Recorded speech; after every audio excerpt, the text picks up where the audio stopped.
suddenly an angel of the Lord appeared, and a light shone in the cell.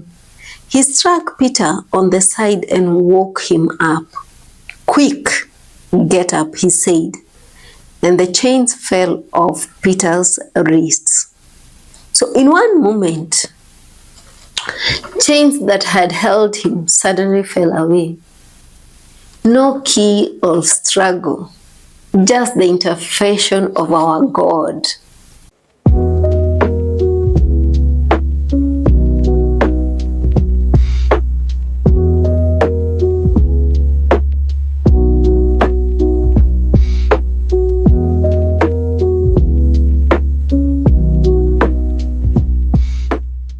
Hello, and welcome to Limitless Grace with me, Grace Kinga.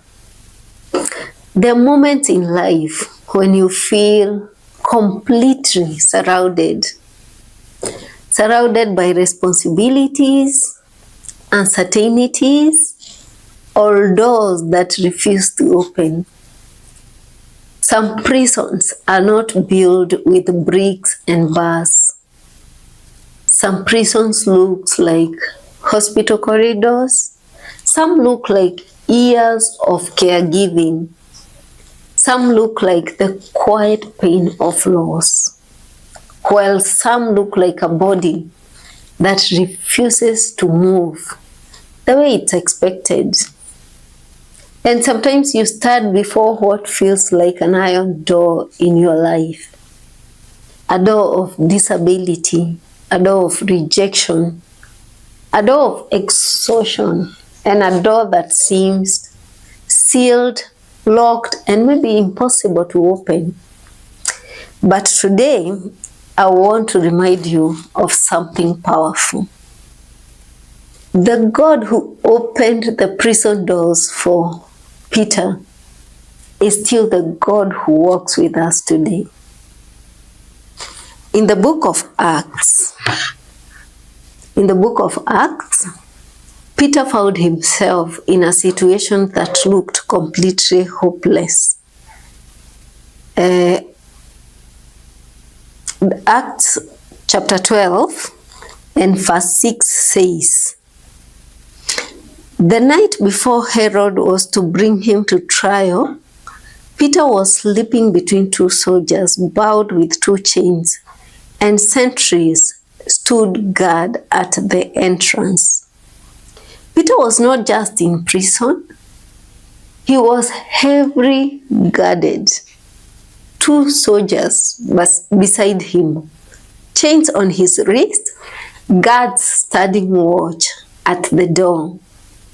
Every human possibility of escape had been removed. But heaven was not silent, as we see in the book of Acts 12 and verse 7. It says, "Suddenly an angel of the Lord appeared, and a light shone in the cell. He struck Peter on the side and woke him up. 'Quick, get up,' he said, and the chains fell off Peter's wrists." So in one moment, chains that had held him suddenly fell away. No key or struggle, just the intervention of our God. But the miracle was not finished, because we see Peter following the angel. They passed the guards, they walked through the prison, then they reached the final barrier, the iron gate. It was the last obstacle standing between Peter and freedom in Acts 12 and verse 10. It says, "They came to the iron gate leading to the city. It opened for them by itself." You can imagine the iron gate opened by itself. No pushing or breaking of using human hands or human strength. Just the invisible hand of God. So some of you listening are not in prison of iron bars. You are in prison of love and responsibility. You wake up before everyone else.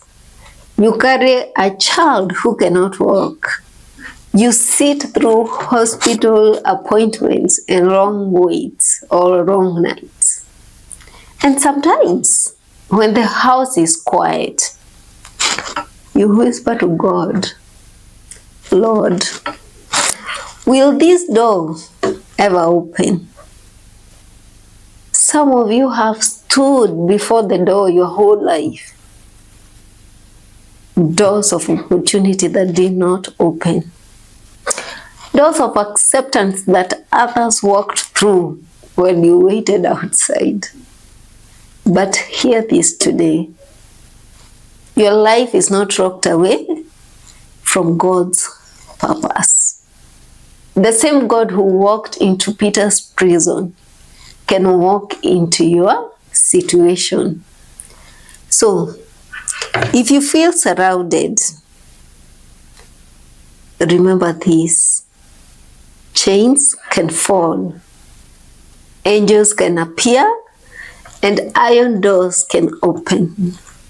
Not by human strength or permission, but by the power of God. When Peter stepped into freedom, he realized something profound. In the book of Acts chapter 12 and verse 11, it says, "Now I know without a doubt that the Lord has sent his angel and rescued me." So we see Peter discovered that God had been working all along. And Fred, the same may be true for you. Even in your hardest day, God is still working. Even in the darkest night, God knows the way out. When God decides it's time for your freedom, no chain is too strong, no prisons too secure, and no iron door too heavy to open. So if today you're standing before an iron door, do not lose hope. The God who removed Peter's chain can loosen what binds your life. The God who sent an angel into prison can help into your situation. And the God who opened the iron gate can open doors you never thought possible. This is Limitless Grace. And remember, no matter how strong the door may seem, with God, even iron doors can open by themselves. I'm Grace Kinga, reminding you that God's grace has no limits. Thank you. Be blessed, and I love you so much.